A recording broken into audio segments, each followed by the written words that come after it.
but this car's only covered 26,000 miles. I was actually in the market for one of these a few years back. Also got a basil brush. All you need is spanners, a hammer. I like the way you said a hammer as well. Did you get a lot of looks when driving this around? I used to drive one of these, well, they were rubbish. Yeah, they were rubbish. You're driving up to Scotland in Allegro, I went, yeah, this is better. Hi guys, welcome back to another video back on the Driven 24/7 Automotive YouTube channel. Today we're doing another car feature and a YouTube collaboration. This car is actually owned by another fellow automotive YouTuber. His name is Alex from channel All Things Alex, so make sure you check him out. And today we're doing a bit of a YouTube collaboration. He's currently filming my Nissan 100 NX and I'm here to film his 1979 Austin Allegro in this gorgeous, very 70s russet brown. This Allegro and its owner Alex actually featured in a video a little while ago where I actually bumped into Alex at a classic car show. I got him in one of my videos and he got me in one of his videos, and today, like I said, we've met up to properly film each other's cars. But this car has obviously got its own story. So Alex recently bought this car, then he recently sold it, but luckily he changed his mind and he's bought it back again. So the crazy thing is about this Austin Allegro we have behind me is not only is it obviously a 1979 classic car, but this car has only covered 26,000 miles. That's because it's been stored in a barn unused for pretty much most of its life, and since this car has entered Alex's ownership, he's now recommissioned it and it's here on the road today and he's enjoying it. It's even his daily driver. I've actually known Alex for a few years now. There's quite a cool story that comes with that friendship also. So I have previously owned two classic cars, one of them which was a Seat 127, and I actually hit Alex up and I was actually renting his garage. I ended up not really using the Seat 127 and he ended up buying it off me. So yeah, we both definitely go through our cars. He's more into the more classic stuff, whereas I'm now more into the 90s stuff, the more retro stuff. But like I say, he's owned all sorts of cars, so do check out his channel, just like I also own all sorts of cars. But the Austin Allegro is actually more of an affordable classic car. I was actually in the market for one of these a few years back when I was trying to enter classic car ownership myself. I think I had a budget of around £1,500 to £2,000 and I ended up at this classic car dealership trying to buy an Austin Allegro Van der Pla. So Alex is definitely an Austin Allegro man. He's actually owned 5 of these throughout the years, as well as dabbing in other classic cars. So do check out his channel because he's owned all sorts of cars. One which was mine and some other ones which are just really, really cool. So let's talk about this Austin Allegro in a bit more detail then, or as far as I can stretch anyway. So we're just going to do a walk around on this, like I say, very brown, russet brown Austin Allegro. Now, although this is a 40-year-old car, I'm going to say it again, it's much lower mileage than my 95 Nissan 100 NX Alex is currently filming, and the bodywork is even more exceptional than my rusty 100 NX. So this is also a 3-door, which I think looks really cool on this car. Let me know if you're liking the russet brown in the comments below. I love it. Very period correct. So let's take a look around. So starting down the bottom, and like I say, the bodywork is very, very good. We've got these sort of polished centre caps on here, little thin tyres as well. This being a classic car, it is full of the chrome work, and the chrome work all seems in good condition as well. I've always liked, can we just talk about the looks, because like I say, these kind of cars get a lot of stick, but most classic cars nowadays are very expensive. You know, all of us would like a classic Ford, but these cars are obtainable. These are still reasonably priced. So I love the front end on these cars, just very squarey, symmetrical, love it.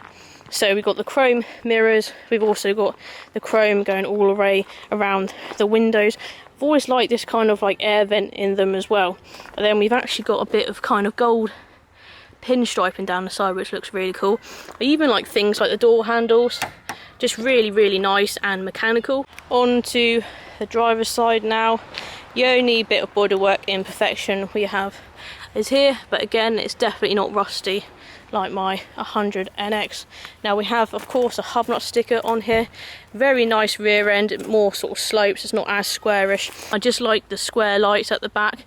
Got a bit more chrome work. Got the all important Allegro 1300 Super.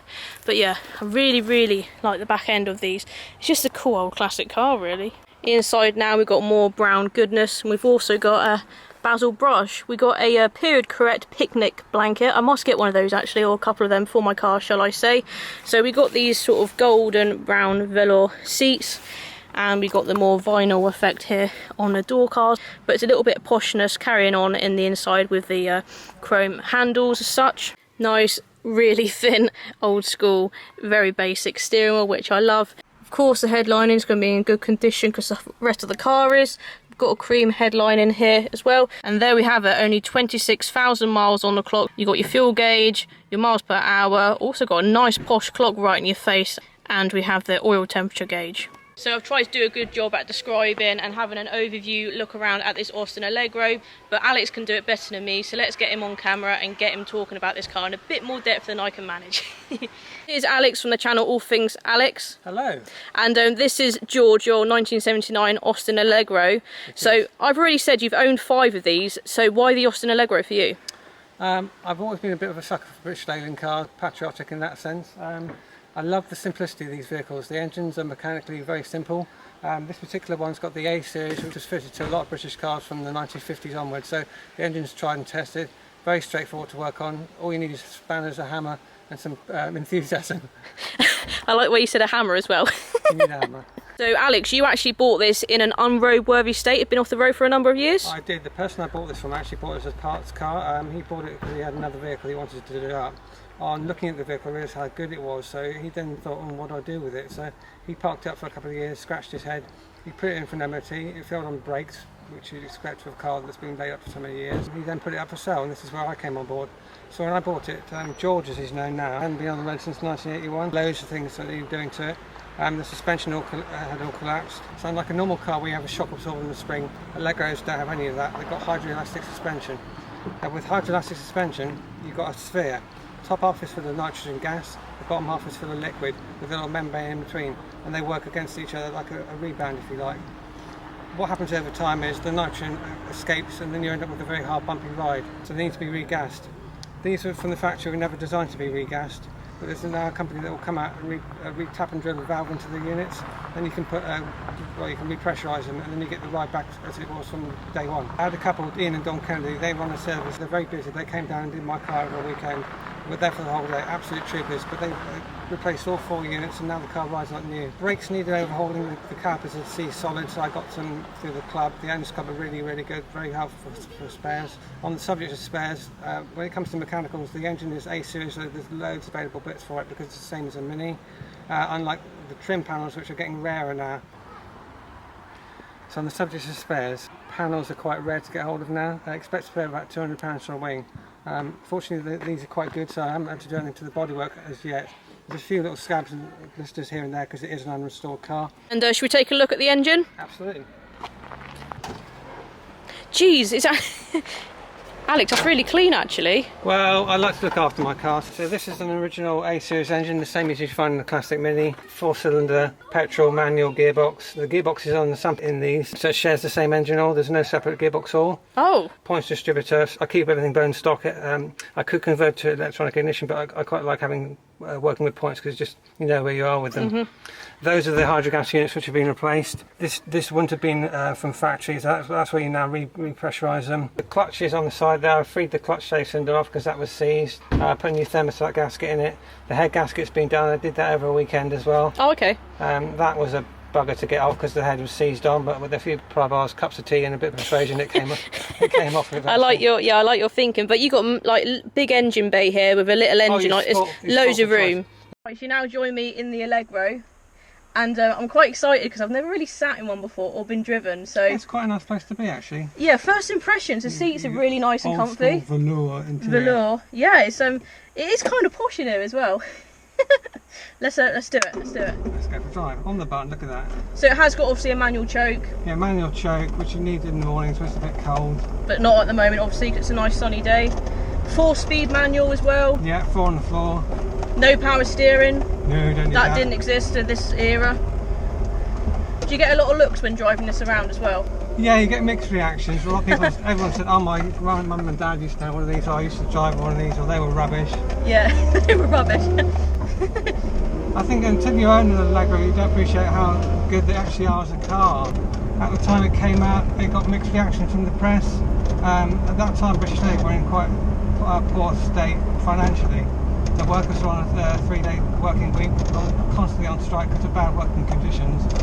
And as a result, they got a bit of a bad reputation for being not so reliable. Yeah. Also, on the one point, I have no idea where we're driving, so it's take a bit of a mystery to There's a pub there, that looks pretty nice. That's a good bit. That's nice. You can drive, folks. No, we're not doing that, by the way.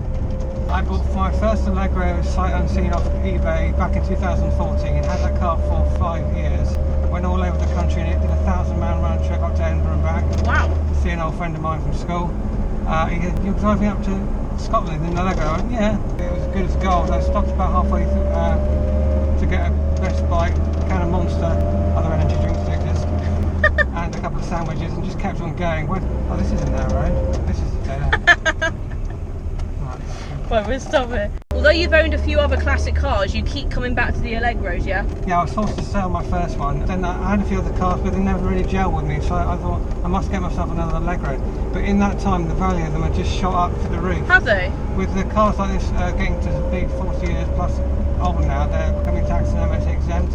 So that's a massive bonus for some people who want to own a classic car on the cheap. So it took me a little while to find another one, but then this turned up on Facebook Marketplace, and I went to see it with a friend of mine and just knew I had to have it. It's such an original, unmessed with car. 26,000 miles from new. Most of those miles were done in 3 years because it was actually laid up in 1981. So this is the first time it's had some decent use in nearly 40 years. So there we have it then, guys. It's been a pleasure meeting up with Alex to film his 1979 Austin Allegro. I've just been in it for the first time, or been in an Allegro for the first time, and it rides much better than I thought, and for a classic car, yeah, it's quite a pleasure to be passengered in. So I hope you've enjoyed this video. Remember to check out Alex's channel at All Things Alex. I'll leave the link to his channel in a description below. I'll definitely meet up with Alex again in the future. He's a great friend of mine, fellow petrol head as well. So thanks for watching this one. Make sure to check out Alex's video on my Nissan 100 NX, and I'll see you in another video. Thanks for watching. Crazy thing is about this Austin Allegro. Just wait for this car to go again. It's actually owned by a fellow local automotive YouTube channel. This car is actually owned by another fellow automotive YouTuber.